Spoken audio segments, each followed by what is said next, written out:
श्री गुरुवे नमः। धन्यवाद डॉक्टर रमेश चंद जी। और मैं आभारी हूँ दीनदयाल उपाध्याय विश्वविद्यालय गोरखपुर के दर्शन विभाग का कि उन्होंने हमें ये एक अवसर छोटा सा दिया पढ़ने के लिए। योग का वैश्विक जो अभिनव प्रयोग है उस पर मैं आप लोगों से कुछ कहूंगा। और ये एक महज संयोग है जो बहुत ही हमारे भूत से जुड़ा हुआ है। पटल पर जो दो विद्वान जुड़े हुए हैं और आपके ही विश्वविद्यालय में इस समय कार्यरत हैं, आपको शिक्षा दीक्षा दे रहे हैं। इन लोगों का काम, जो इनका रिसर्च एरिया था, वह भी अनुप्रयोग से जुड़ा हुआ था। डॉक्टर रमेश चंद्र जी भारतीय ज्ञान मीमांसा के अनुप्रयोगात्मक पक्ष पे जब रिसर्च कर रहे थे, उसी समय डॉक्टर संजय राम जी मार्क्सवाद, गांधी का अभिनव क्या आयाम हो सकता है, खासकर गांधी का जो पूरा चिंतन है उसका अनुभव आयाम क्या होगा, उस पर इनका रिसर्च था। और जब हम गांधी की बात करते हैं तो भारतीय ज्ञान परंपरा के वो पुरस्कर्ता हैं जो विश्व के समक्ष भारतीय ज्ञान को लाते हैं। हम जिस विषय पर आ रहे हैं, यह विषय गांधी से खुद जुड़ा हुआ है। तो जिस प्रकार से मार्क्सवाद बना, समाजवाद की पृष्ठभूमि बनती है और समाजवाद और लोकतंत्र के रूप में पूरा विश्व उसको स्वीकार करता है, उसी प्रकार हम लोग विद्यार्थी जीवन में संजय जी के साथ ये खोज रहे थे कि गांधी का जो चिंतन है वह पूरे विश्व को कैसे एडाप्ट हो सकता है। और आज देखिए यात्रा यहां तक आई है कि हम लोग योग जैसे उसकी कोर, मतलब ज्ञान मीमांसा की, जो भारतीय ज्ञान परंपरा की जो ज्ञान मीमांसा है, यह भारतीय ज्ञान परंपरा से जो कुछ भी हम प्राप्त कर सकते हैं उसका जो कोर है उसको हम योग कहते हैं सामान्य भाषा में। मतलब एक ये कंसेप्ट के लेवल पे मैं आपको बता रहा हूं, और उसकी बात हो रही है पूरी दुनिया में हो रही है। 2014 से देखिए किस प्रकार से यूएनओ ने उसको मनाया और 193 या समथिंग देशों ने उसको अडॉप्ट किया है। 21 जून को पूरे इन जो मेंबर्स कंट्रीज हैं इसमें योग दिवस मनाया जा रहा है, योग के प्रति अवेयरनेस आ रही। बात यह है, मेरे व्याख्यान का जो चिंतन है या मैं जो कुछ आपको कहना चाह रहा हूं वो यह है कि किस प्रकार से योग साधना से उठकर आज वेलनेस की तरफ बढ़ा है। जो कि टाइटल दिया है डॉक्टर साहब लोगों ने कि एक श्वास एक पृथ्वी, पृथ्वी एक है तो मनुष्य एक है, उसका परिवेश एक है। तो उसका चिकित्सीय जो रेमेडिकल जो अप्रोचेज हैं या चिकित्सीय उससे दुखों की, जैसे दर्शन के भाषा में बात करें तो दुख निवृत्ति के उपाय भी एक है। तो भारत ने दुख निवृत्ति के जो उपाय खोजे उसको दुनिया किस भाषा में समझती है और किस तरीके से उपयोग में ला रही है, और उसको हम कैसे समझें और हम उसको क्या कर सकते हैं, कैसे देख सकते हैं। मैं अपने इस व्याख्यान में खासकर 20वीं शताब्दी और 21वीं शताब्दी के मध्य पूरी दुनिया में योग किस प्रकार से स्वीकार किया गया है, इसका एक कह लीजिए कि ओवरव्यू देने जा रहा हूं।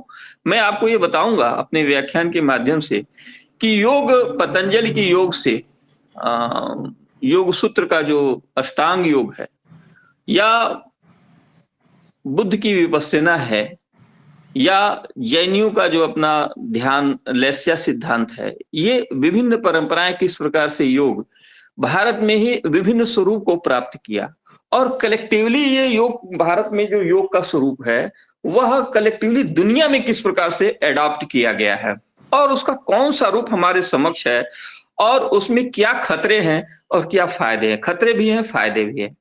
खतरे केवल भारतीय मूल्य दृष्टि के दृष्टिकोण से खतरे उसमें कुछ है। बाकी मनुष्य, एक भौतिक मनुष्य के धरातल पे मनुष्य को यदि हम देखें तो दुनिया ने योग को जिस प्रकार से इसमें स्वीकार किया है उस दृष्टि से देखें तो फायदे ही फायदे हैं। इसीलिए आप देखेंगे कि किस प्रकार से आश्चर्यजनक रूप से योग भारतीय ज्ञान का, भारत की अपनी थाती होने के बाद भी हम आज के भारतीय योग के पश्चिमी वर्जन को स्वीकार कर रहे हैं और सहर्ष स्वीकार कर रहे हैं। हमें किसी प्रकार की कोई न शिकायत है न कोई गुरूज है, क्योंकि हम उससे लाभान्वित हो रहे हैं। तो ये एक स्वरूप है योग का अभिनव। कैसे है, हम क्रम से बात करते हैं। पहले तो देखिए 20वीं शताब्दी में जो योग के विश्व में पूरे विश्व को योग से जिन्होंने परिचय कराया, उसमें कुछ गिने चुने नाम हैं जो बड़े नाम हैं। सबसे पहला नाम आप जानते हैं स्वामी विवेकानंद, दूसरा नाम स्वामी शिवानंद, तीसरा नाम हम लेना चाहेंगे योगानंद परमहंस जो आपके गोरखपुर के ही थे। एक चौथा नाम आता है वीकेएस अयंगर का, ये दक्षिण भारत से है।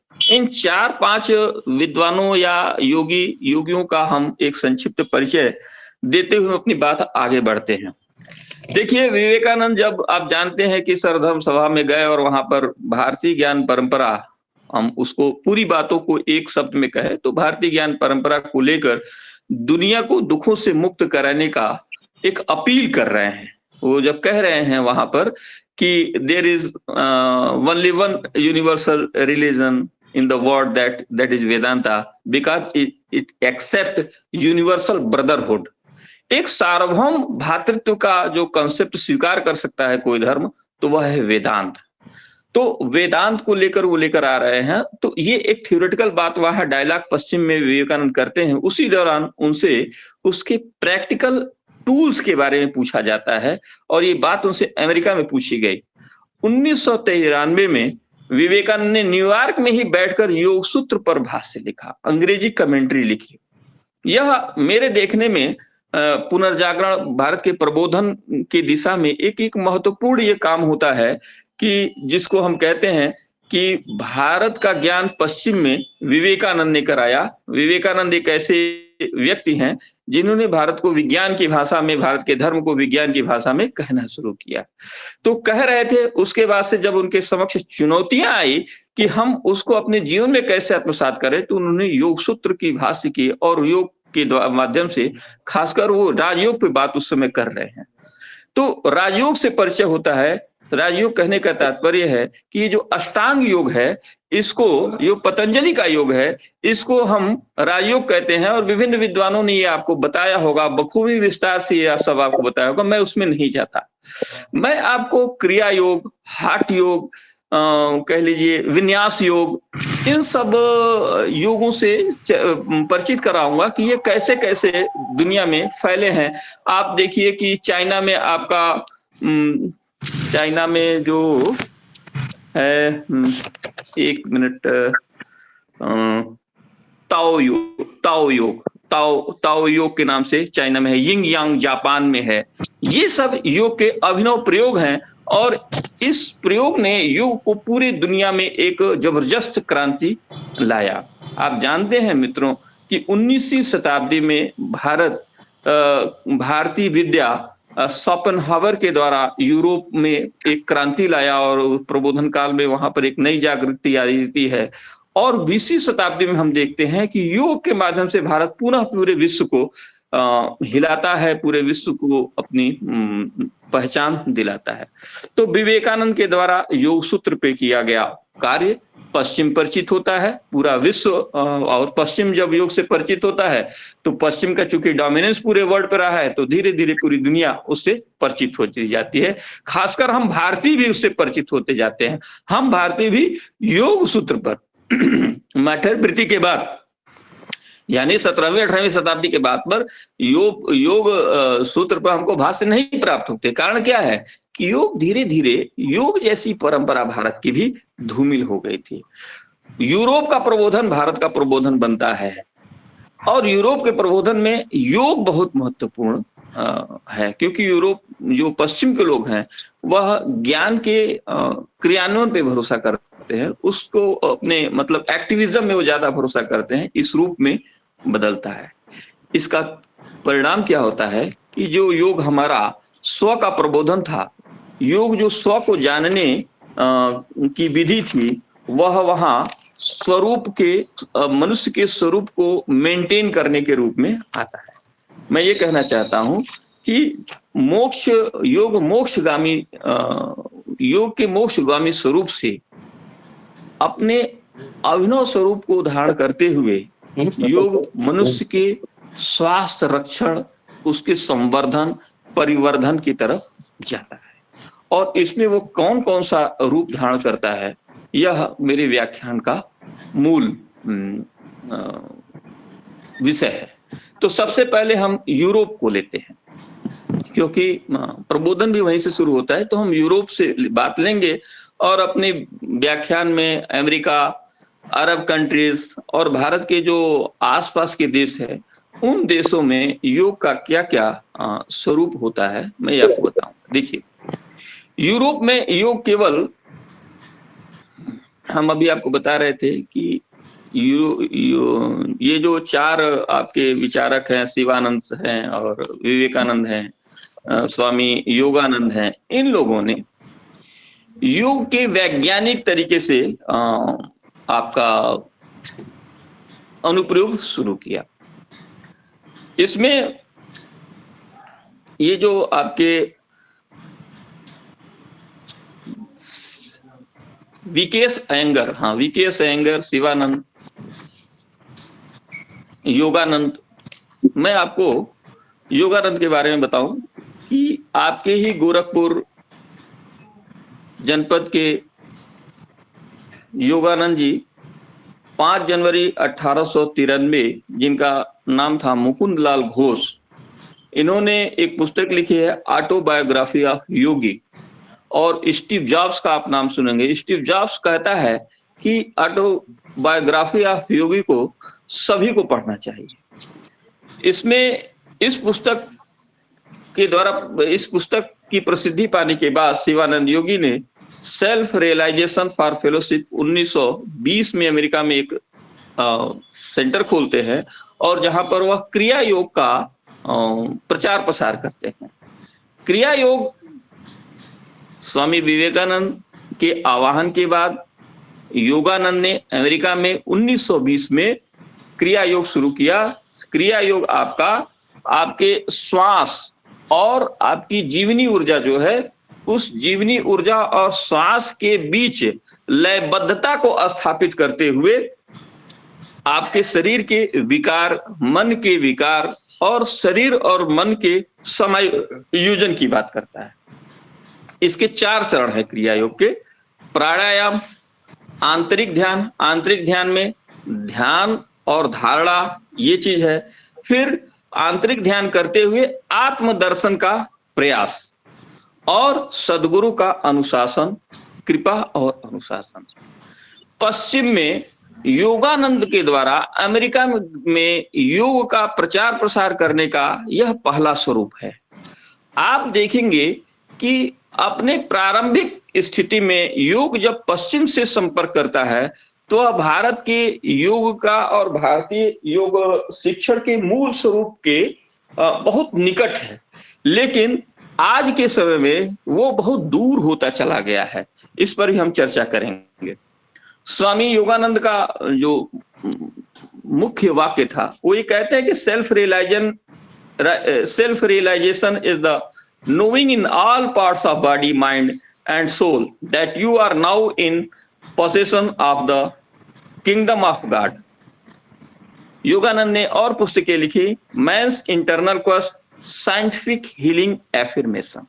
यह जो साइंटिफिक हीलिंग एफर्मेशन है, इस पुस्तक को जब दुनिया पढ़ता है तो दुनिया इस पुस्तक को पढ़ने के बाद से योग के ऊपर वैज्ञानिक प्रयोग करना शुरू करता है।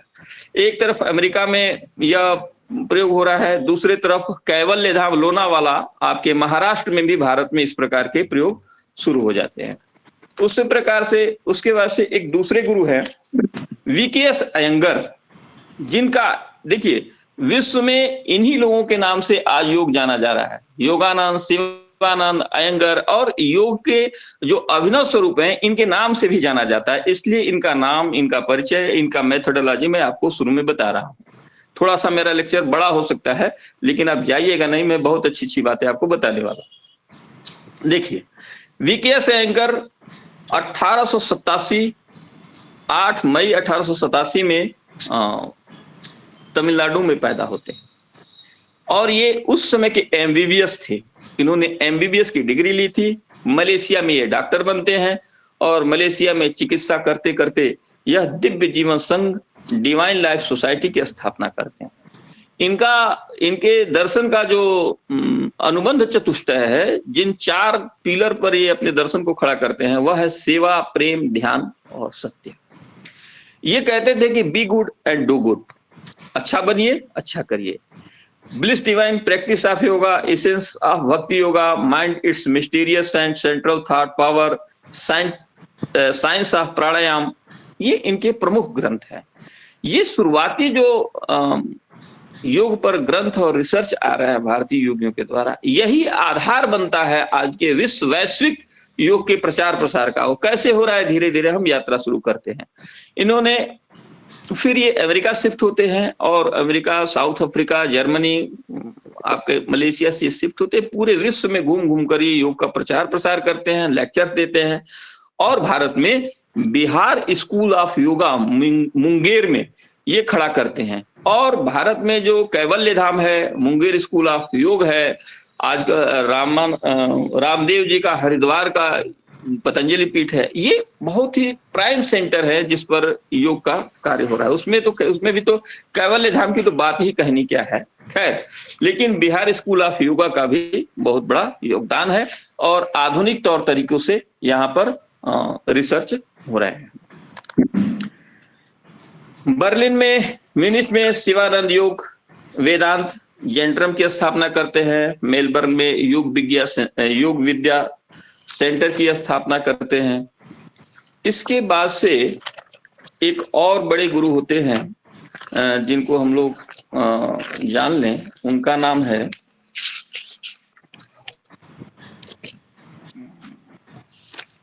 एक मिनट,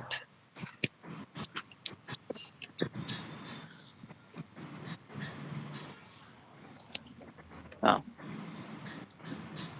शिवानंद। अब शिवानंद के बाद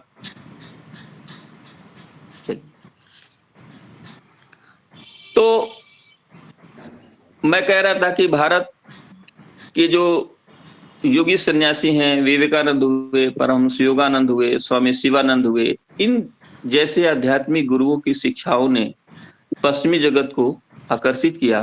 परिणामतः जर्मनी, फ्रांस, ब्रिटेन, अमेरिका जैसे बड़े देशों में योग साहित्य पर अध्ययन, अध्यापन और उसका वैज्ञानिक अनुप्रयोग प्रारंभ होता है। 1950 से लेकर 1900 से 1950 का काल योग का प्रारंभिक परिचय का काल है और इसमें ये प्रमुख योगी विश्व में जाते हैं और भारत का प्रचार प्रसार करते हैं। 1950 से लेकर 2000 तक हम देखें तो यह योग का वैश्विक विस्तार काल है। इस समय हिप्पी आंदोलन के विरोध में ईस्टर्न स्पिरिचुअलिज्म और विदेशी यात्रियों का भारत भ्रमण के द्वारा योग का प्रचार प्रसार होता है। यूरोप में आज के समय में यूरोप में लगभग 50 मिलियन लोग किसी न किसी रूप से योग से जुड़े हुए हैं।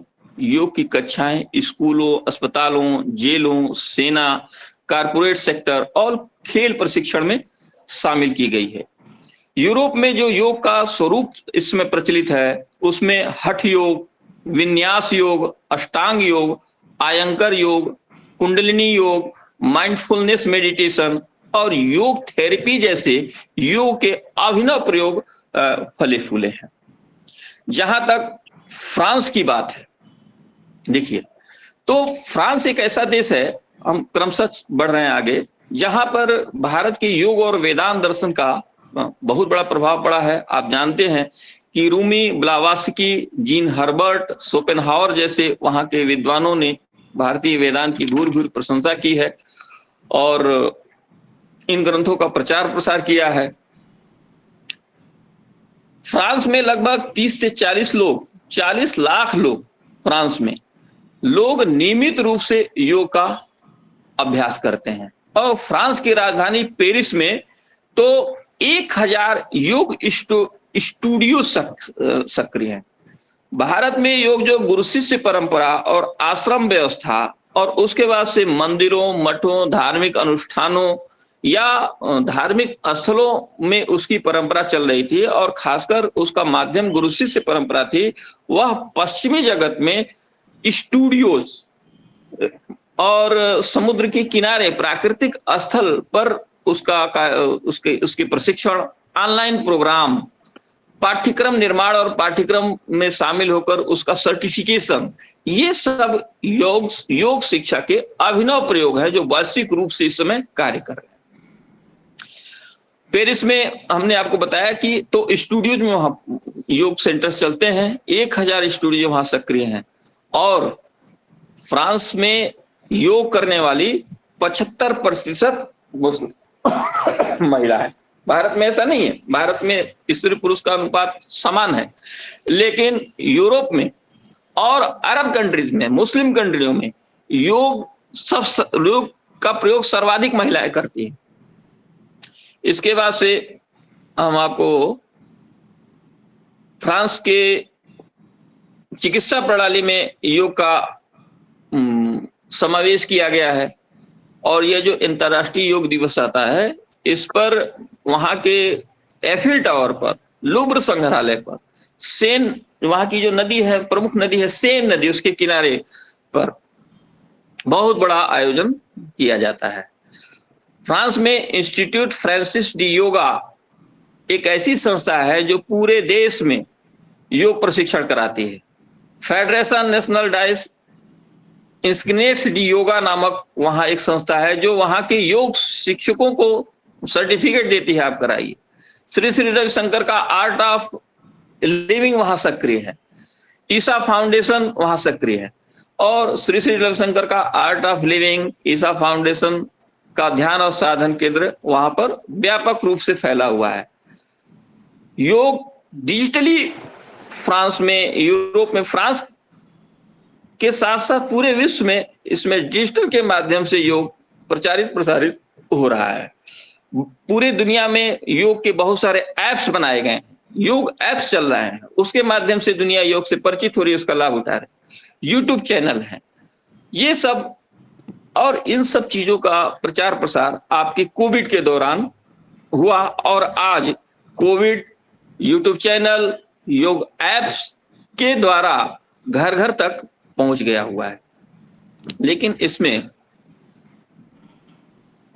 चुनौती बस इतनी है कि योग जो स्व को देखना, स्व को जानना, आत्मदर्शन, विमुक्ति, विश्रांति, इन सब चीजों के लिए जिसका प्रयोग शुरू हुआ था, वह अब इसको गौड़ करते हुए वेलनेस, व्यायाम, अच्छा दिखने की तरफ ही वो सीमित हो गया है, और एक तरह से कहिए कि योग का पश्चिमीकरण हो चुका है। शारीरिक फिटनेस, मेंटल वेलनेस तक ही वो सीमित हो गया है, और ये सीमित इसलिए हुआ है कि ये कहीं ना कहीं मनुष्य के व्यक्तित्व को बनाने तक इसका उपयोग किया जा रहा है। और आज की दुनिया ये सोचती है कि हम ठीक रहेंगे तो ही दुनिया ठीक रहेगा, और इस रूप में उसका उपयोग कर रहा है, जो योग के मूल उद्देश्य से कहीं ना कहीं यह हटा हुआ है। इसी प्रकार से आप आ जाइए कि योग को यूरोप में पाठ्यक्रम में माइंडफुलनेस के नाम से पाठ्यक्रम का हिस्सा बनाया गया है। योग चित्त वृत्ति निरोध से माइंडफुलनेस की नई टर्मिनोलॉजी के रूप में परिवर्तित हो गई। यूरोप से सटा हुआ रूस है, हम जानते हैं कि रूस में मार्क्सवाद का बहुत बड़ा प्रभाव है, लेकिन रूस में भी हमको योग का एक बहुत बड़ा लोकप्रियता देखने को मिलता है, क्योंकि और ये बहुत महत्वपूर्ण है, रूस को हम जानते हैं कि वो धर्म और अध्यात्म के प्रति वहाँ शंका का वातावरण है, वहाँ धर्म और अध्यात्म को शंका की दृष्टि देखा जाता है, और यदि वहाँ पर योग की मान्यता मिलती है तो यह भारतीय ज्ञान परंपरा की वैश्विक स्वीकृति और उसके वैश्विक प्रसार में बहुत ही अच्छी बात है। देखिए, वहां पर सबसे पहले 1980 के आसपास योग वहां के खेल विशेषज्ञों ने योग को खिलाड़ियों के लिए प्रिस्क्राइब किया, है ना, और वहां पर भगवत गीता, योग सूत्र, हठयोग प्रदीपिका, और इसके लिए उनके प्रशिक्षण के लिए भगवत गीता, योग सूत्र और हठयोग प्रदीपिका नामक ग्रंथ का रूसी में अनुवाद होता है। और 91 के बाद जब ग्लोबलाइजेशन का दौर आता है, वहां पर योग का प्रचार प्रसार बहुत तेज हो जाता है। और वहां भारतीय योग गुरु बीकेएस अयंकर, महर्षि महेश योगी, स्वामी शिवानंद इत्यादि का सेंटर खुलना शुरू होता है। रूस के भारतीय दूतावास, सांस्कृतिक केंद्रों में योग की कार्यशालाएं वहां नियमित कराई जा रही हैं। और आज योग अभ्यास करने वालों की संख्या रूस में 20 से 25 लाख लोग प्रतिदिन रूस में आपका योगाभ्यास कर रहे हैं। रूस में जो प्रचलित योग की शैलियां है वह विन्यास योग है, कुंडलिनी योग है, योग थेरेपी है, प्रेगनेंसी योग है। और इन सब के वजह से मॉस्को रूस का सबसे बड़ा योग बाजार बन के उभरा हुआ है, जो इंटरनेशनल योग फेस्ट कराता है। सेंट पीटर्सबर्ग में ध्यान, दर्शन और आयुर्वेदिक केंद्रों की आयुर्वेदिक केंद्र ओपन हो रहे हैं। पूरी दुनिया वेलनेस के चाह के लिए भारत का आयुर्वेद और भारत का योग को एक साथ जोड़कर जगह जगह अपने सेंटर को डेवलप कर रहा है। यह योग के विस्तार के अभिनव प्रयोग हैं, जो मैं क्रमशः आपको एक एक देश के उनका नाम लेते हुए मैं आपको बताता जा रहा हूं कि कहाँ क्या क्या हो रहा है। आप देखिए कि रूस में ये जो आपका अंतर्राष्ट्रीय योग दिवस 21 जून है, वहां भारतीय दूतावास, मॉस्को, अन्य संस्थाएं मिलकर वहां पर आयोजित करती हैं। Red square, Gorky park, Moscow university जैसे संस्थानों पर वहां के हजारों प्रतिभागी भाग लेते हैं।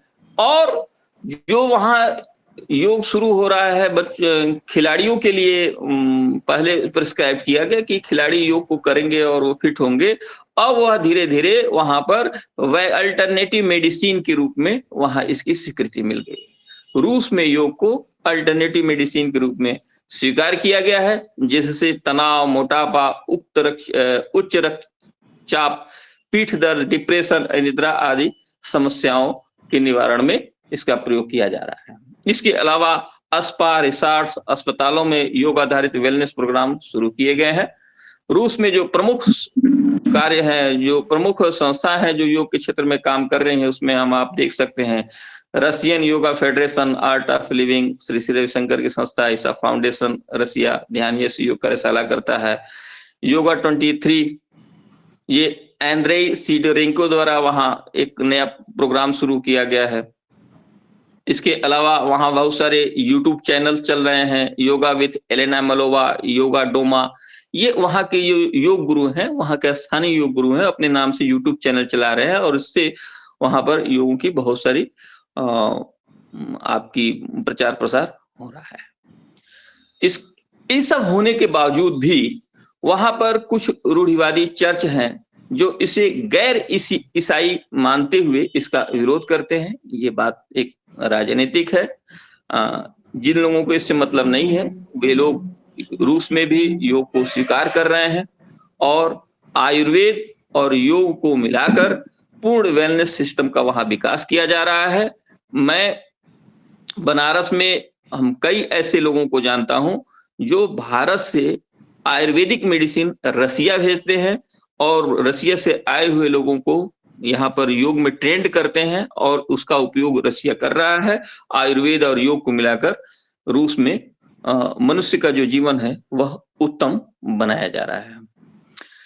रसिया के बाद हम आते हैं अरब देशों में कि अब देख लिया जाए कि अरब देशों में योग की क्या स्थिति है। आप जानते हैं कि अरब इस्लामिक इन्फ्लुएंस वाला देश है और वहां इस्लाम का बहुत बड़ा प्रभाव है।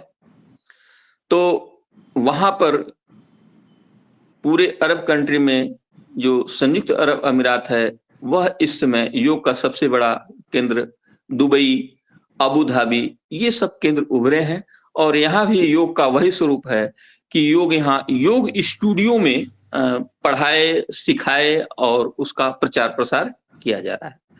सऊदी अरब हाल के वर्षों में सऊदी अरब में योग को सरकारी मान्यता दे दी गई है। उसमें महिलाओं का प्रवेश स्वीकार कर लिया गया है। कुवैत, कतर, बहरीन, ओमान में निजी स्तर पर बहुत सारे निजी और सामुदायिक स्तर पर योग सेंटर खोल दिए गए हैं और ये सब काम वहां के प्रवासी भारतीय कर रहे हैं।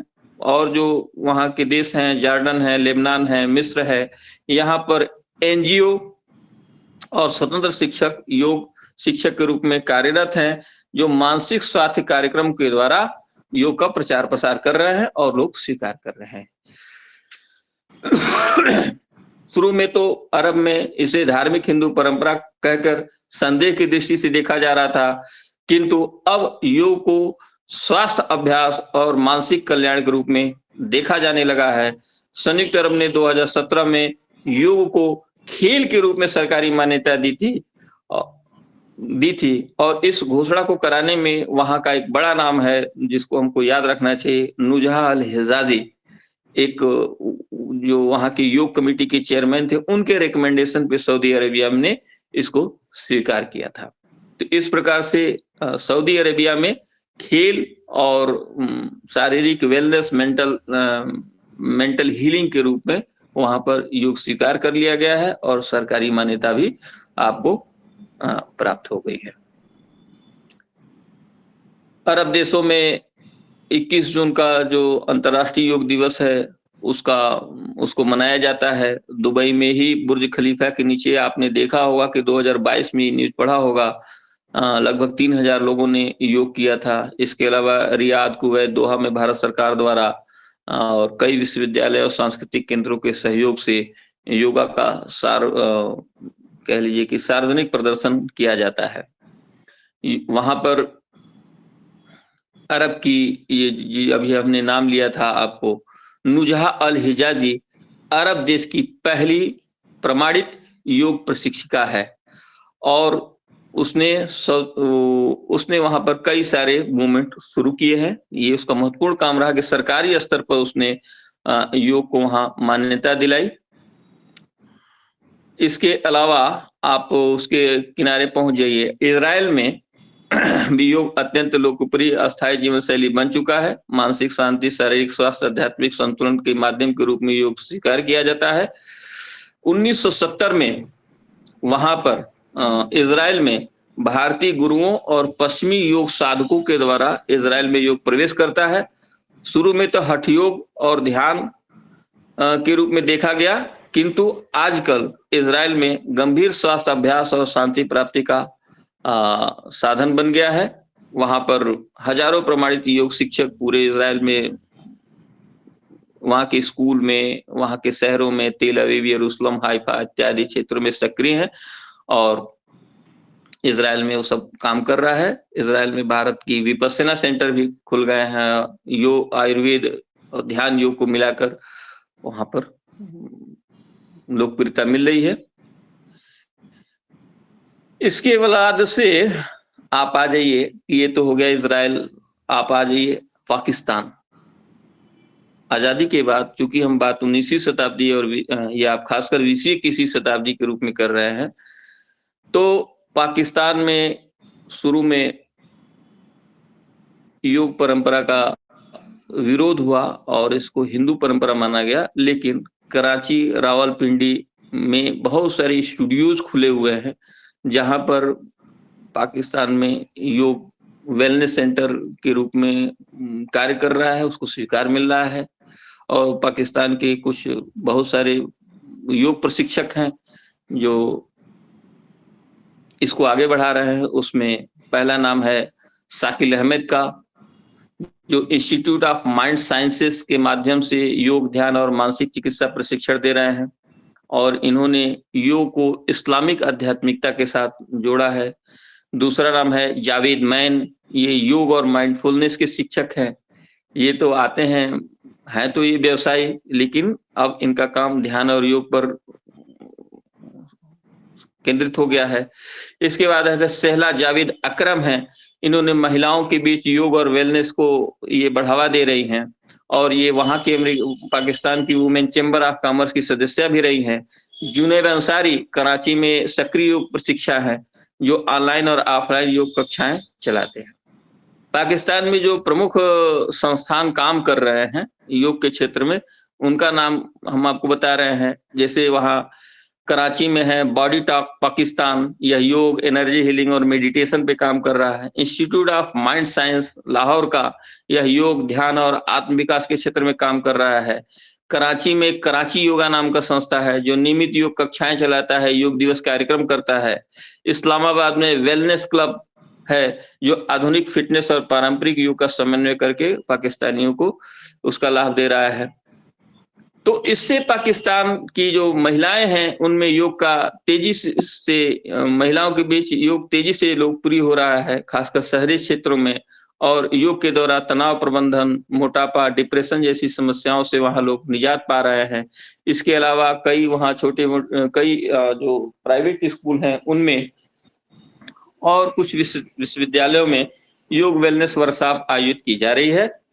वहां के अंतर्राष्ट्रीय योग दिवस पर कराची, लाहौर, इस्लामाबाद, भारतीय दूतावास के स्थानीय संस्थाएं ये सब मिलकर वहां छोटे मोटे कार्यक्रम करते हैं। हालांकि अब पाकिस्तान में यह सफलता इसलिए योग को प्राप्त हुई है क्योंकि उसे इस्लामिक मेडिटेशन और रूहानी कसरत के रूप में वहां के जो योग प्रशिक्षक हैं इसको पेश करते हैं। जो इस्लामिक कल्चर में सजदा है, तफक्कुर है और तस्बीह है, इसको ध्यान और योग के समानांतर इसकी व्याख्या करके पाकिस्तान में इसका विकास हो रहा है। आप जानते हैं कि वेदांत के जो करीब सूफी परंपरा है और सूफी परंपरा के होने के नाते इस्लाम में वहां पर योग का प्रचार प्रसार, वहां के योग प्रशिक्षक हैं उनको आसानी मिल रही है, ये सब चीज बढ़ रहा है। इसके अलावा यूट्यूब, इंस्टाग्राम पे जैसे Zainab fitness, yoga with Sharma जैसे चैनल पाकिस्तान में लोकप्रिय चैनल हैं और ये प्रशिक्षक वहाँ के अपने भाषा में, उर्दू भाषा में, हिंदी, अंग्रेजी भाषा में वहाँ योग का प्रचार प्रसार कर रहे हैं और ये स्वरूप वहाँ प्राप्त हुआ है। पाकिस्तान के बाद हमारा एक पड़ोसी देश है बांग्लादेश। बांग्लादेश बौद्ध वज्रयानियों का देश है। वहां पर बौद्ध वज्रयान का प्रभाव था जिसके कारण वहां पर वहां के माटी में योग की भूमिका पहले से थी, लेकिन बौद्धिज्म के खत्म होने पर, इस्लाम के प्रभाव होने पर स्थिति वहां बदली है। लेकिन आज वहां पुनः योग प्रवेश कर रहा है।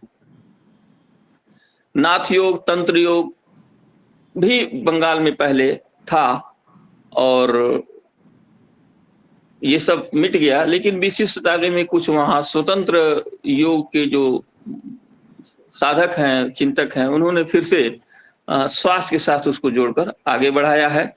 और ढाका, चटगांव, खलना में बहुत सारे फिर वही योग सेंटर, वेलनेस सेंटर, क्लासेस चलाए जा रहे हैं। कारपोरेट सेंटर, तनाव प्रबंधन, आपके बैठने से जो होने वाली बीमारियां हैं इनके रेमेडी में वहां पर पावर योगा, विन्यास योगा, योगा फ्यूजन जैसे सेंटर वहां काम कर रहे हैं।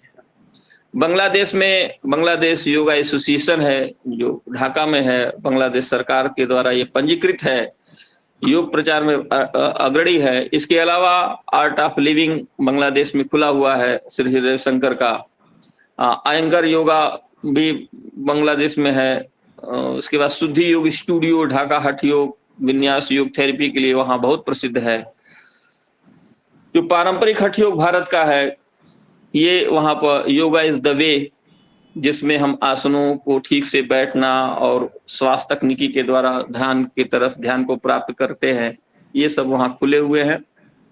हर वर्ष वहां 21 जून को ढाका में अंतर्राष्ट्रीय योग दिवस मनाया जा रहा है। इसके अलावा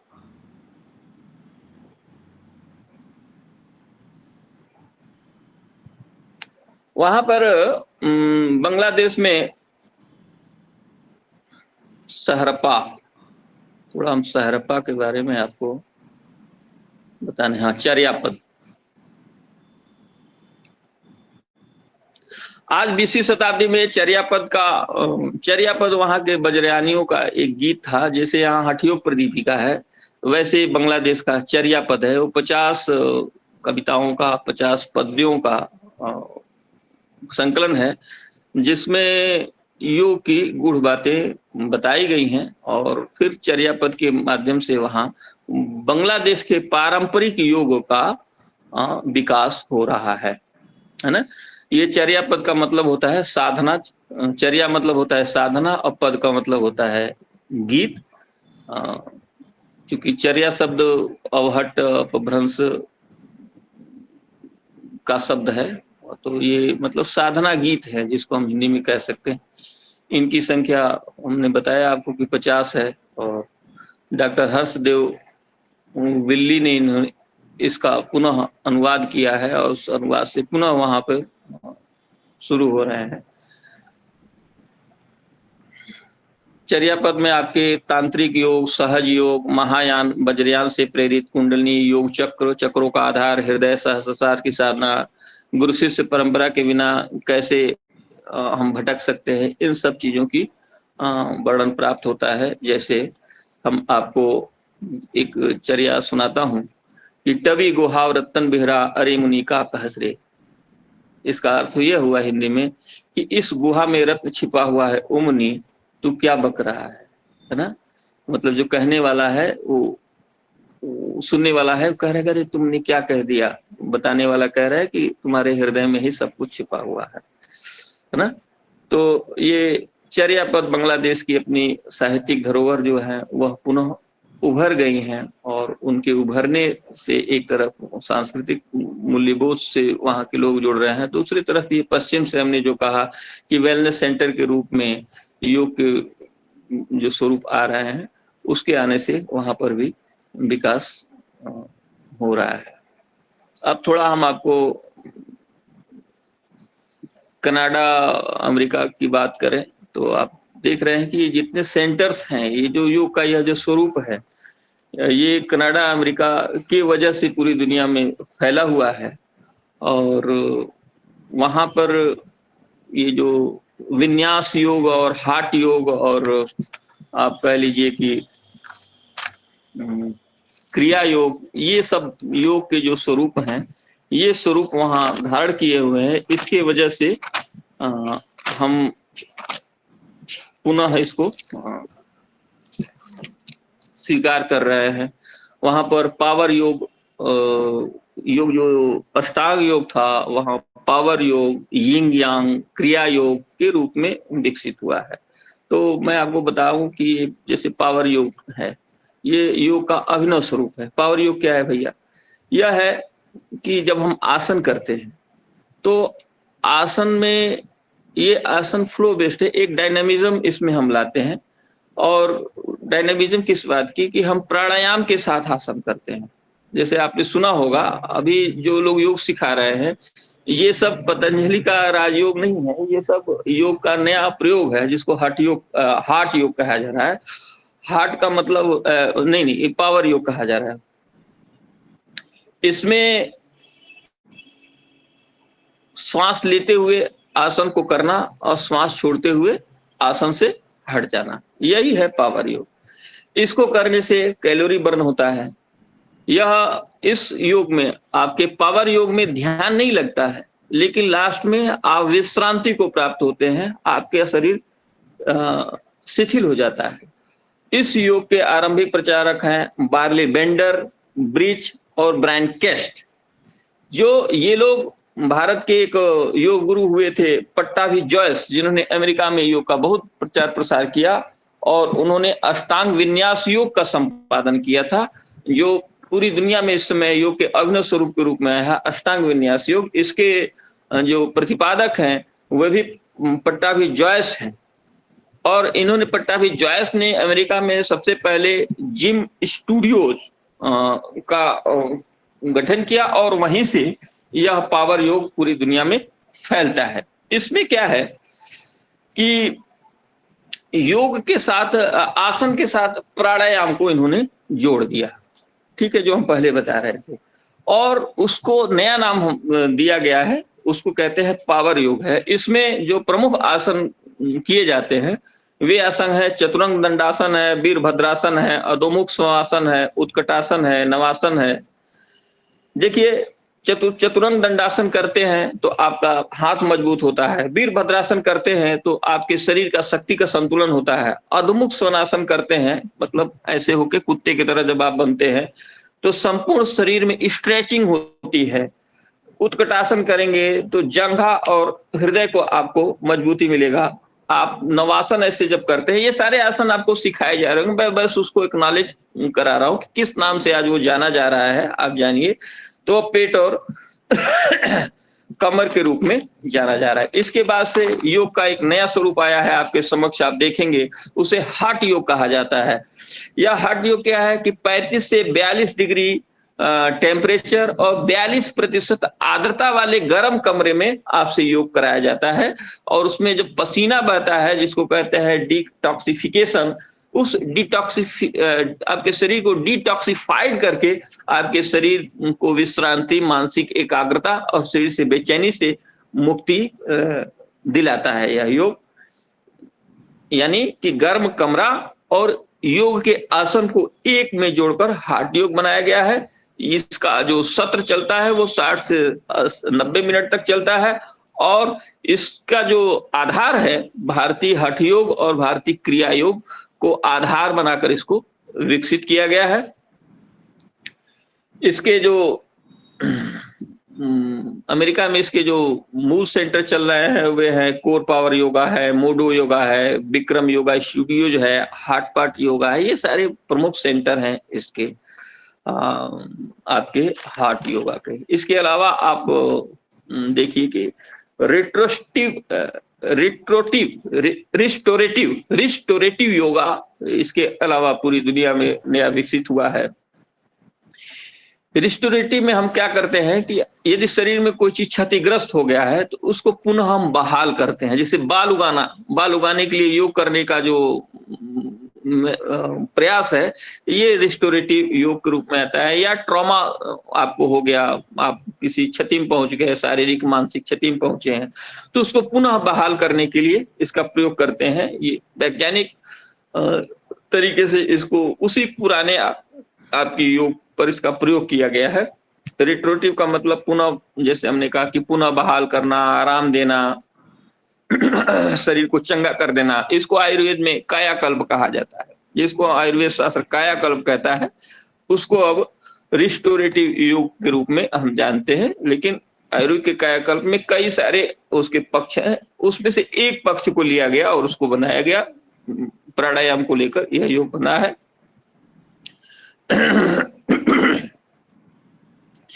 इसमें मनुष्य के तंत्रिका तंत्र को, उसके नर्वस सिस्टम को आराम दिया जाता है। और जैसे ही उसको योग में जाके रिलैक्स देते हैं, करते हैं, जहां पे मतलब चोट लगा है, जहां पे आपकी समस्या है, यानी विचारों पे चोट लगा है, तो वहां पर उस विचार को, व्यक्ति के मन में उस विचार को उभार कर और वहां पर प्राणायाम के श्वासों की गति के मतलब श्वास प्रवास के द्वारा उसको रोक कर उसको हीलिंग की जाती है। ये पूरी तरीके से हीलिंग की प्रक्रिया है। इसके जो प्रमुख इस समय कह लीजिए इसके प्रचारक हैं, उनमें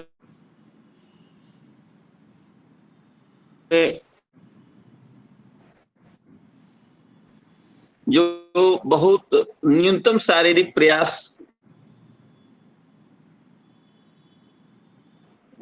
तथा कुछ सहारों के द्वारा कोई आलम्बन लेकर, है ना, तो इसमें सहारा जरूरी होता है, कोई आलम्बन जरूरी होता है, उसके द्वारा हम धीरे धीरे उसको रिकवरी करते हैं। आजकल इसको तो कुंडलिनी योग से भी जोड़ दिया गया है और इसका प्रयोग बहुत लोग कर रहे हैं। योग के क्षेत्र में जिनको कुछ थोड़ी बहुत सिद्धियां प्राप्त हो गई हैं, जो मतलब कह लीजिए कि लंबे समय से 6 महीने साल भर से योग कर रहे हैं, वे खुद मरीज को सामने बैठाकर और उसकी हीलिंग करते हैं, है ना। वो अपने ध्यान और अपने उच्चारण के द्वारा फिर उस पर प्रभाव डालते हैं। ये सारे नए मेथड आपके आए हैं। इसके बाद से एक और प्रक्रिया है जो अमेरिका में ही विकसित हुई, उसको कहा जाता है यिंग योंग कहते हैं। यिंग योंग मेथड है, ये बुद्धिज्म से आता है, इन्होंने बुद्धिज्म से जोड़कर इसको किया। ये भी 1980 के आसपास अमेरिका में ही विकसित हुई है और इसमें चीनी ताओवा तथा भारतीय आपका ये हठ योग है जो, इसको जोड़कर यिंग योंग वहां बनाया गया है। इसमें यिन का मतलब होता है शांति, है ना, शांति स्थिरता, और योंग का मतलब होता है ऊर्जा और गति। ऊर्जा और गति को स्थिर करके कैसे शांति लाया जाए, तो इसमें निगेटिव ऊर्जा को हम शांत करते हैं और अपने आप स्थिरता आ जाती है। समय रहा तो मैं आपको ताओ योगा के बारे में उसके थोड़े कंसेप्ट बताऊंगा कि बड़ा अद्भुत कंसेप्ट है कि, और वो है आपके हठ योग के ही जैसा, लेकिन उनकी टर्मोलॉजी दूसरी होती है और उसमें 4 ही चक्र के वर्णन होते हैं, 60 चक्रों का वर्णन नहीं होता है। तो किस प्रकार से भारत का जो योग है वह फिर बुद्धिज्म में कन्वर्ट होता है, चाइना में ताओ योगा के रूप में कन्वर्ट होता है, और ये सब हठ योग और ताओ योग ये सब आधार बने हुए हैं इन सब युग का जो अभिनव स्वरूप वैश्विक प्राप्त हुआ है। तो मैं आपको यिंग योंग के बारे में बता रहा था। तो यिंग योंग क्या काम करता है? यह योग आपके संयोजी ऊतक पर जाकर कार्य करता है। जहां जहां ज्वाइंट जो शरीर के अंदर संयोजी ऊतक है उसमें किसी प्रकार का डैमेज हुआ है तो आपको यह योग उपयोगी है और उसका लोग उपयोग कर रहे हैं। इसमें मध्यम खिंचाव, मतलब हम आसन को बहुत आराम से करते हैं, ज्यादा उस पर जोर नहीं देते हैं, और इससे हम थेरेपी ले रहे हैं। इसके मुख्य प्रशिक्षक हैं पॉल गैलेरी, है ना, और सराह, हाँ हाँ, अमेरिका में एक सेंटर बना हुआ है सराह पावर्स, ये इनसाइट योगा के नाम से जाना जाता है, जिसमें यिन और बुद्धिज्म दोनों गुड़ा गया। बैरन क्लार्क, है ना, ने इस पर एक पुस्तक लिखी है, the complete guide to yin yang. तो इन इसमें यिंग योंग में, और यिंग योंग का प्रयोग आजकल सर्वाधिक किया जा रहा है।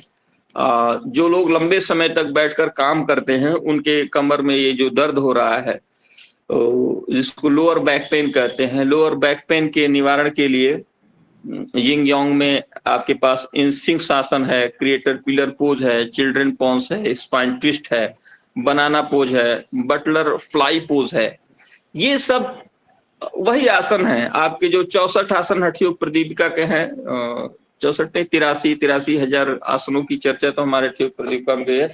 उन्हीं सब आसनों को लेकर उसमें प्राणायाम और जीवनी ऊर्जा के संतुलन को बनाते हुए नए योग के स्वरूप और नई योग विधा को विकसित किया गया है, और वही दुनिया में प्रसारित हो रहा है। तो इस प्रकार से हम देख रहे हैं कि आज योग हमारा चिकित्सीय प्रभाव के रूप में, चिकित्सीय उपयोग के रूप में स्वास्थ्य, डिप्रेशन, एंजाइटी, ट्रॉमा से उबरने का, बैक पेन, मोटापा, रक्तचाप इत्यादि के नियंत्रण में कार्य किया जा रहा है। तो अब क्या है कि इस रूप में हम देखते हैं कि योग स्व को जानने से सुंदर दिखने तक की यात्रा है, और इस यात्रा में योग ने एक वैश्विक अभिनव स्वरूप को प्राप्त किया है, जिसमें कल्चरल एप्रोप्रिएशन, कल्चरल जो एडाप्टेशन है वह कह लीजिए कि मतलब हर कल्चर उसको अपने अनुकूल बनाना चाह रही है। यह एक चिंता का विषय है। ऐसी स्थिति में हमको जो योग का लोकप्रिय स्वरूप है, इस स्वरूप में योग का जो मूल स्वरूप है वह बताना और उसको समझाना बहुत जरूरी हो गया है। और भारतीयों के लिए कहिए कि ये सेकेंड फेज बहुत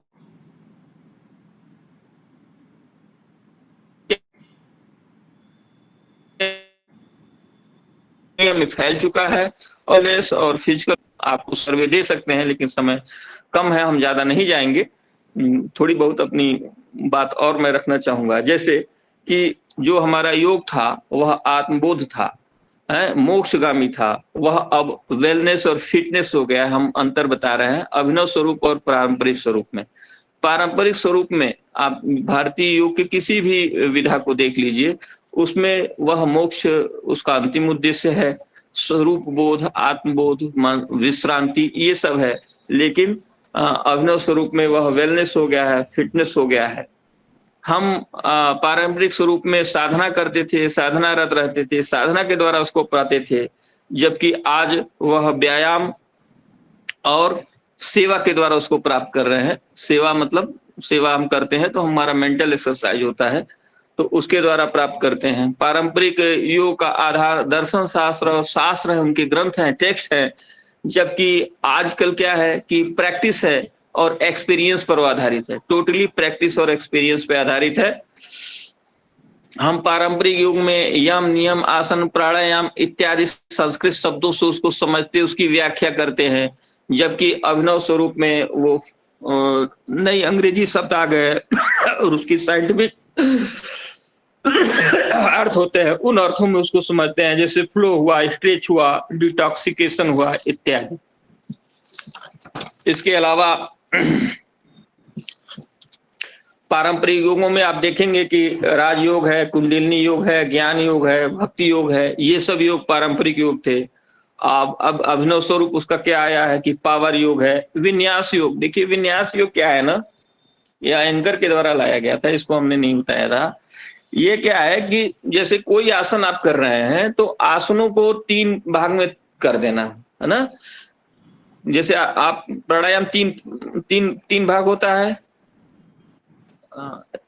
कुंभक, रेचक, नहीं, एक बार इनहेल करते हैं, अंदर लेते हैं, उसका भूल रहा हूं मैं, फिर उसको रखते हैं, सांस को रखते हैं, फिर उसको बाहर करते हैं।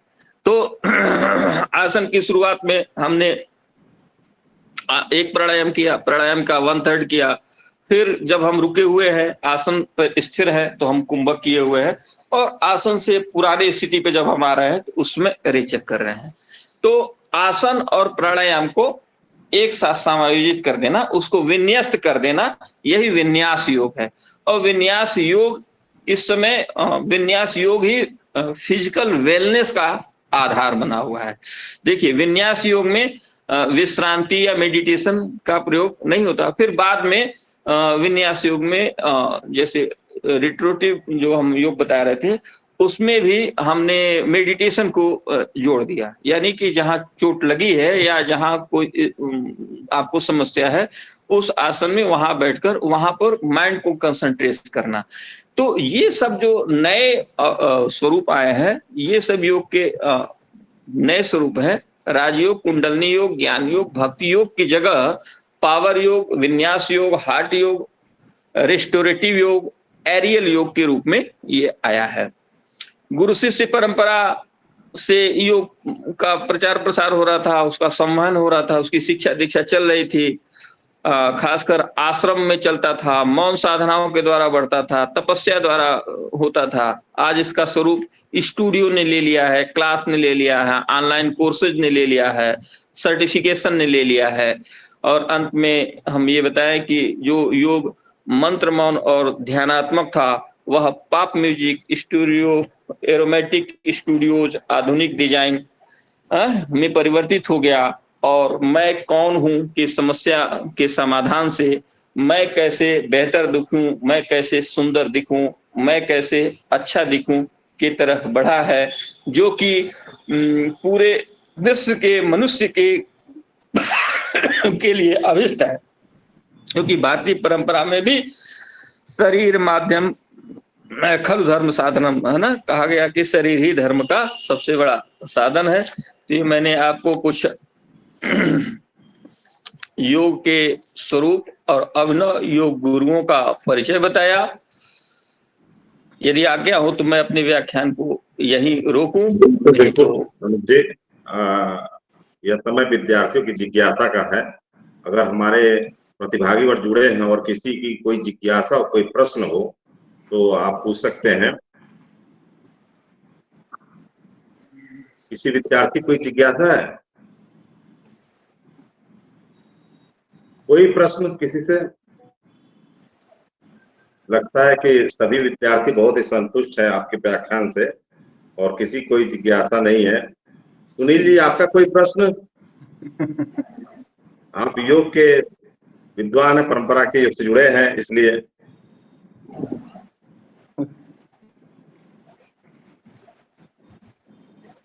लग रहा है किसी विद्यार्थी कोई जिज्ञासा नहीं है।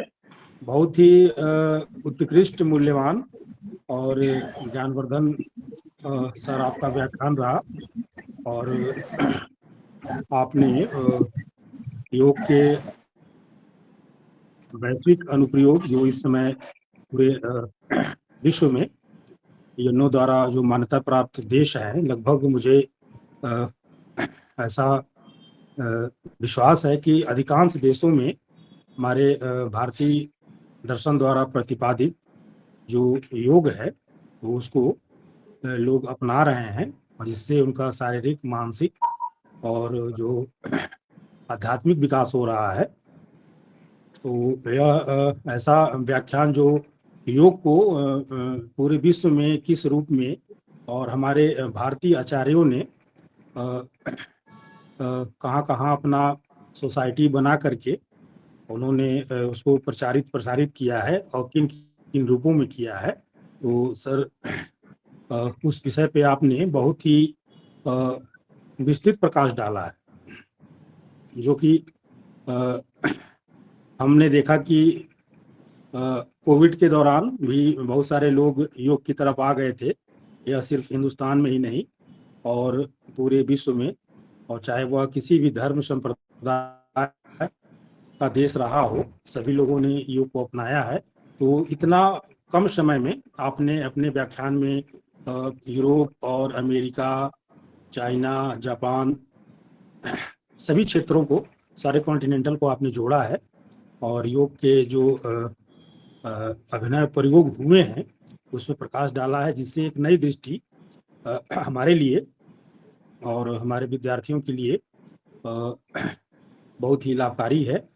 तो सर मैं आपके व्याख्यान, मुझे ऐसा लग रहा है कि जो हमारे जितने पार्टिसिपेंट हैं और वो आपके व्याख्यान से संतुष्ट हैं और उनको एक नई ऊर्जा, नई दिशा मिली है। तो सर मैं आपको बहुत बहुत अपनी तरफ से आभार, धन्यवाद देता हूं। बाकी जैसे हमारे जो सत्र के संचालक हैं डॉक्टर रमेश चंद जी, जैसी उनकी आज्ञा है फिर आगे बढ़ाते हैं। डॉक्टर रमेश चंद जी। जी बहुत बहुत धन्यवाद। सर, डॉक्टर साहब, आपने पूरे विश्व में योग की क्या स्थिति है, उसका स्वरूप क्या है, उसकी दृष्टि क्या है, आपने बहुत ही कम समय में पूरे विश्व से हमें योग से परिचित कराया। आपने पूरे विश्व में योग के कितने अनुप्रयोग हो रहे हैं, उसकी कौन कौन सी परंपराएं चल रही हैं, उसको आपने हमें बताया। योग के विभिन्न आयामों से परिचित कराया। इसके साथ ही आपने योगानंद, शिवानंद, विवेकानंद के और ये विकेश एंगर के वैज्ञानिक प्रयोग से बताया। कुछ ऐसे दार्शनिकों का हमें नाम सुनने को मिला जिससे हम लोग परिचित नहीं है, उनका योग को लेकर विश्व में क्या कार्य किया जा रहा है। तो निश्चय ही आपका व्याख्यान हम सभी विद्यार्थियों के लिए, हम इस आभासी पटल पर जुड़े हुए सभी लोगों के लिए बहुत ही लाभदायक सिद्ध होगा। आपने बताया कि योग केवल भारत की विरासत नहीं है बल्कि संपूर्ण मानवता की धरोहर बन चुका है। इसके माध्यम से शारीरिक स्वास्थ्य, मानसिक स्वास्थ्य और आर्थिक उन्नति को एक साथ अपनाया जा सकता है। सच पूछा जाए तो यह जो है वसुधैव कुटुंबकम की जो भावना है उसको साकार कर रहा है। तो आपके उत्कृष्ट उद्बोधन के लिए मैं विभाग की तरफ से, अपनी तरफ से, विभाग के समन्वयक डॉक्टर संजय राम की तरफ से आपके प्रति बहुत बहुत कृतज्ञता ज्ञापित करता हूँ और धन्यवाद भी ज्ञापित करता हूँ कि आपने अमूल्य हमें समय दिया। लग रहा है कोई प्रश्न है डॉक्टर साहब का? सर अभी कुछ कहना चाहते हैं? जी जी। देखिए, व्याख्यान चूंकि विस्तृत था और मैं कम समय में इसको सोच पाया था। बहुत महत्वपूर्ण बात छूट गई है जो आप लोगों से शेयर करना, न शेयर करूं तो बेईमानी होगी। स्वामी कोवलानंद भारत में जिन्होंने कैवल्य धाम लोनावाला में स्थापित किया, उनकी दृष्टि और उनका कंट्रीब्यूशन हमें याद रखना चाहिए। जब हम भारत में योग के अभिनव स्वरूप की बात करते हैं तो स्वामी कोवलानंद बहुत महत्वपूर्ण हैं, जिन्होंने ये कहा था कि योग कोई रहस्यमय प्रणाली नहीं है बल्कि प्रयोग और अनुभव पर आधारित है और उन्होंने लोनावाला में 1924 में कैवल्य धाम की स्थापना की। यह भारत का सबसे प्राचीन प्रतिष्ठित योग संस्थान है, जिसमें अनुसंधान, शिक्षा, चिकित्सा और साधना की व्यवस्था है। और भारत में यही संस्थान एक ऐसा संस्थान, मेरे मतलब मैं इसको ऐसे ही देखता हूं, जो यदि योग के साइंटिफिक क्षेत्र में कोई बात हो रही है, उसको यदि वो प्रमाणित कर देता है तो हम उसको प्रमाणित मान लेते हैं। तो उसको हमें ध्यान रखना चाहिए, हमें जानना ही चाहिए, उस पर चर्चा करनी चाहिए। मुझसे वो छूट गया था क्रम में। अभी हमको बिहार स्कूल ऑफ योगा के बारे में भी कहना था, लेकिन फिर कभी इस पर बात करेंगे। बहुत ही क्रमबद्ध तरीके से हम लोग इस पर बात कर सकते हैं। और यह क्षेत्र बहुत ही मतलब कह लीजिए कि रोचक है और बहुत ही ज्ञानवर्धक है। जब आप आज के मतलब योग के संपर्क और टच को देखेंगे तो आप देखेंगे कि आप जिस योग से परिचित हो रहे हैं, जो अध्येता है योग के, जैसे सुनील जी की बात मैं नहीं कर रहा, लेकिन जो बिल्कुल नए लोग हैं, वो सब योग के इसी अभिनव स्वरूप से परिचित हो रहे हैं, लेकिन उसका नाम नहीं जानते हैं और उसका लाभ ले रहे हैं। और इस दृष्टि में, इस अभिनव स्वरूप में ही वन वर्थ और वन हेल्थ वाली बात साकार हो रही है। आज विश्व में योग इसी रूप में, यानी हेल्थ ही एक ऐसा सेक्टर है, चाहे मेंटल हेल्थ हो या फिजिकल हेल्थ हो, जिसमें योग हमको वन वर्थ के रूप में जोड़ रहा है। योग जोड़ने का काम कर रहा है पूरी दुनिया में। तो इसी के साथ मैं आप लोगों को बहुत बहुत व्यक्तिगत धन्यवाद देता हूँ। सुनील जी को धन्यवाद देता हूँ, रमेश जी, संजय जी, और जितने विद्यार्थी जुड़े हैं उनको, और जो नहीं जुड़े हैं। सर, धन्यवाद देने का कार्य हम लोगों का है, हम लोग का। और हम लोग नहीं, मुझे धन्यवाद, मैं देखिए मैं जो जितना कुछ कह रहा हूँ, धन्यवाद का सत्र बाकी है सर। धन्यवाद का हम लोग की तरफ से होगा, है ना। अच्छा ठीक, लोग आपके प्रति कृतज्ञता ज्ञापित करेंगे, अपना आपने बहुमूल्य समय दिया। रमेश जी, तो मैं आपके प्रति बहुत बहुत कृतज्ञता ज्ञापित करता हूँ, और विभाग की तरफ से, समन्वयक जी की तरफ से और विश्वविद्यालय परिवार की ओर से बहुत बहुत धन्यवाद ज्ञापित करता हूँ कि आपने एक नए दृष्टि हम सभी के समक्ष रखी, और हमारे आपके दृष्टि से हमारे विद्यार्थीगण, प्रतिभागीगण और हम खुद स्वयं इस आभासी पर खुद बहुत लाभान्वित हुए। तो बहुत समय न लेते हुए मैं औपचारिक धन्यवाद के लिए डॉक्टर सुनील कुमार जी को आमंत्रित करता हूं कि आज के मुख्य वक्ता का धन्यवाद ज्ञापन करें। डॉक्टर सुनील जी। जी, धन्यवाद सर। सबसे पहले मैं गोरखपुर विश्वविद्यालय की माननीय कुलपति प्रोफेसर पूनम टंडन जी का हार्दिक धन्यवाद ज्ञापित करता हूं, जिनके निर्देशन में यह जो वैल्यू एडेड प्रोग्राम है संचालित किया जा रहा है दर्शन शास्त्र विभाग की तरफ से। और इसके बाद मैं दर्शन शास्त्र विभाग के विभागाध्यक्ष एवं अधिष्ठाता कला संकाय प्रोफेसर राजवंश सर का मैं धन्यवाद देता हूं कि आपके निर्देशन में, मार्गदर्शन में यह वैल्यू एडेड कोर्स का प्रोग्राम जो है सफलतापूर्वक संचालित किया जा रहा है। और इसी कड़ी में मैं दर्शन शास्त्र विभाग गोरखपुर विश्वविद्यालय के समन्वयक डॉक्टर संजय कुमार राम सर का तो मैं हार्दिक धन्यवाद ज्ञापित करता हूं, जिनके निर्देशन में यह जो लगभग 4 घंटे रोज सेशन चलते हैं, जो 1 हफ्ते का शेड्यूल बनाया गया है, वह पूर्ण रूप से संचालित किया जा रहा है। और इस कड़ी में मैं डॉक्टर रमेश चंद सर का धन्यवाद ज्ञापित करता हूं, जो इस प्रोग्राम के संयोजक हैं और जिनके संयोजन में यह जो व्याख्यान श्रृंखला है, वैल्यू एडेड कोर्स है, इस कोर्स के माध्यम से जो प्रतिभागी हैं, दर्शन शास्त्र के, योग के पाठ्यक्रम के विद्यार्थी हैं, उनको देश के बड़े-बड़े जो ख्याति लब्ध जो वक्ता हैं और जो प्रोफेसर्स हैं, टीचर्स हैं, उनको इस एक पटल पर लाने का जो है महान प्रयास कर रहे हैं। मैं उनको इस काम के लिए धन्यवाद ज्ञापित करता हूं। साथ ही इस प्रोग्राम के जो सह संयोजक हैं doctor Sanjay Kumar Tiwari sir, doctor Deepak Kumar Gupta, उनको भी मैं बधाई देता हूं और साथ ही धन्यवाद ज्ञापित करता हूं। इस प्रोग्राम से जुड़े हुए जो अध्येता हैं और जो हमारे विद्यार्थी हैं, शोध छात्र हैं, जो इस कार्यक्रम को संचालित कर रहे हैं, मैं उनको भी धन्यवाद देता हूँ। और अब मैं धन्यवाद देता हूँ आज के जो वक्ता हैं डॉक्टर अनुपति तिवारी सर को। मैं क्या धन्यवाद ज्ञापित करूँ, बिना सर के जो है व्याख्यान के यह कार्यक्रम पूरा ही नहीं हो सकता था। और सर जो है दर्शन के क्षेत्र में, धर्म के क्षेत्र में, योग के क्षेत्र में एक बहुत बड़े शोध अध्येता भी हैं और इस दिशा में वो मौलिक रूप से कार्य कर रहे हैं। और ये नवीन जो दिशा है, इस नवीन दिशा के जो संस्थापक समूह है, उन संस्थापक समूह में से आप एक हैं। आप अपना अमूल्य समय निकाल करके हमारे इस प्रोग्राम में आए, मैं इस हेतु आपको धन्यवाद ज्ञापित करता हूं। और विद्यार्थियों के लिए जो विषय सर ने बताया, ये बहुत ही शोधपरक व्याख्यान रहा।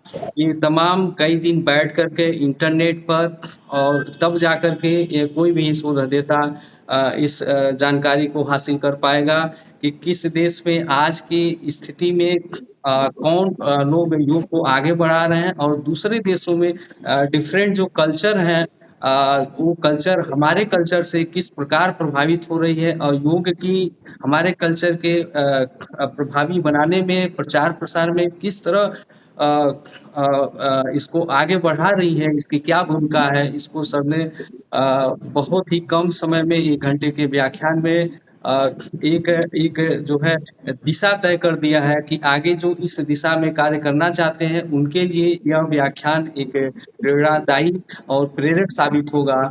और मैं बताना चाहूँगा जो जुड़े हुए हमारे विद्यार्थी और अध्येता लोग हैं कि इस प्रोग्राम को जो वैल्यू एडेड प्रोग्राम चल रहा है, इसके जो कुछ लेक्चर्स हैं उनको रिकॉर्ड किया जा रहा है। उसको जो है पुनः यूट्यूब चैनल के माध्यम से इसको स्थायी किया जाएगा, जिससे विद्यार्थी एवं शोध अध्येता इससे भविष्य में भी लाभान्वित हो सके। और पुनः मैं डॉक्टर अनुपति तिवारी सर को धन्यवाद ज्ञापित करता हूं कि उन्होंने योग का वैश्विक अभिनव प्रयोग पर इतना महत्वपूर्ण व्याख्यान दिया। और पुनः मैं आयोजकों की तरफ से, विभाग की तरफ से, विश्वविद्यालय की तरफ से आपको सर मैं धन्यवाद ज्ञापित करता हूँ सर। बहुत बहुत धन्यवाद डॉक्टर साहब। मैं धन्यवाद डॉक्टर सुनील जी का धन्यवाद ज्ञापन के लिए उनका भी धन्यवाद ज्ञापित करता हूँ। और सभी प्रतिभागियों, अगला सत्र जो हमारा है वो 12 बजे शुरू होगा। उसमें हम लोगों को एक विशिष्ट व्याख्यान सुनने का अवसर मिलेगा। तो सभी प्रतिभागियों से आग्रह है कि वो समय से 5 मिनट पहले इस आभासी पटल पर जुड़ जाएं। बहुत बहुत आप सभी का धन्यवाद। धन्यवाद डॉक्टर साहब। ठीक है सर, नमस्कार सर। नमस्ते। Thank you. नमस्कार।